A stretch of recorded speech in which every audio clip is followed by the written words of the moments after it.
هل انت كنت ضحية للعنصرية قبل كده؟ السؤال ده كانت الإجابة عليه بنعم من حوالي 22% من الناس اللي عايشين في ألمانيا. هتستغرب ليه من بلد مارست العنصرية على شخص بسبب صورة؟ الشخص ده كان لاعب كرة القدم مسعود أوزيل. اتولد أوزيل في ألمانيا، ولكن هو في الأصل صاحب أصول تركية ومسلم الديانة، وكانت بداية مسيرته مع منتخب ألمانيا الأول في نهائيات كأس العالم سنة 2010. واتألق أوزيل جدا وكان عنده شعبية كبيرة وحصل على جوائز كتير جدا، من أهمها ترشح أوزيل لجائزة أفضل لاعب سنة 2010 اللي هي الكرة الذهبية، وإنه ساعد ألمانيا بالفوز في كأس العالم سنة 2014. ولكن في سنة 2018 خرجت ألمانيا من كأس العالم أسوأ أداء ليها من 80 سنة، والشعب الألماني والسياسيين بدل ما يكون غضبهم بسبب الخسارة والأداء الضعيف للمنتخب والمدرب والحكام، كان غضبهم كله موجه على مسعود أوزيل. وسبب الغضب ده صورة صورها أوزيل مع الرئيس التركي رجب طيب أردوغان قبل المونديال، والغضب اللي على الصورة طبعا سببه المشاكل اللي دايما ما بين أردوغان وأكتر من سياسي ألماني وغيره. ولما اتسأل أوزيل عن سبب موافقته إنه يتصور مع رجب طيب أردوغان، قال إنه هيكون شخص غير محترم لو رفض يتصور مع الرئيس التركي أردوغان،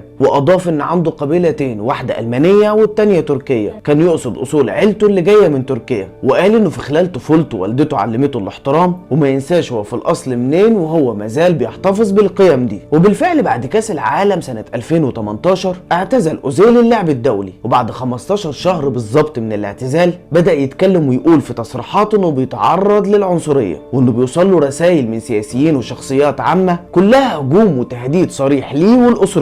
الأمر اللي وصله إنه يقول أنا مش عايز ألبس قميص ألمانيا مرة تانية. وكمان قال أنا ألماني عندما أفوز، ولكن عند الخسارة فأنا مهاجر. وطبعا مش مشكلة الصورة بس اللي أوزيل اتعرض ليها، كان بيتعرض للعنصرية لأنه مسلم وتركي الأصل، لأنه طبعا في حملات كتير ضد تعدد الثقافات في ألمانيا، وإنه إزاي مسلم وتركي الأصل وبيلعب في المنتخب الألماني. ورغم كل اللي حصل فضل أوزيل ثابت على موقفه وباعتزازه بأصوله وبدينه، وأثبت ده للعالم كله باعتزاله. وده ما كانش آخر ظهور لأوزيل، لأنه كمل مسيرته في نادي أرسنال، وفي 2019 كتب على حسابه الشخصي إنه بينتقد اللي بيحصل لمسلمين الأغور في الصين. بعدها على طول نادي أرسنال نشر بيان رسمي بيبعد فيه نفسه عن تصريحات مسعود أوزيل، وبيأكد فيه إن الكلام ده مجرد وجهة نظر شخصية للاعب ومش بيعبر عن النادي نفسه. وبعدها بدأت مشاركته مع نادي أرسنال تقل بشكل كبير جدا وملحوظ، لأسباب اتقال عنها إنها فنية بعد ما كان من أهم نجوم الفريق. وفي سنة 2020 المدرب استبعده من قائمة الفريق اللي هيشارك في الدوري الأوروبي والدوري الإنجليزي، برغم تجديد عقدهم معاه سنة 2018 ولمدة 3 سنين، يعني عقده بينتهي سنة 2021. طبعا بعد كل العنصرية دي كان الحل قدام أوزيل إنه يرجع لأصوله ويلعب في نادي تركي، وده طبعا خلاه يتحول من لاعب من أقوى لاعيبة العالم للاعب بيدور على مكان في أندية متوسطة يلعب فيها، وانتهى تاريخه الكبير لأنه دفع ثمن مبادئه بالتضحية بيه. كل ده يخليني أسألك سؤال مهم، لو انت مكان مسعود أوزيل كنت هتعمل ايه؟ وفي نهاية الفيديو لو وصلت لهنا ولسه بتشوفنا، ما تنساش اللايك والشير علشان نفضل نجيب الكلام اللي بين السطور.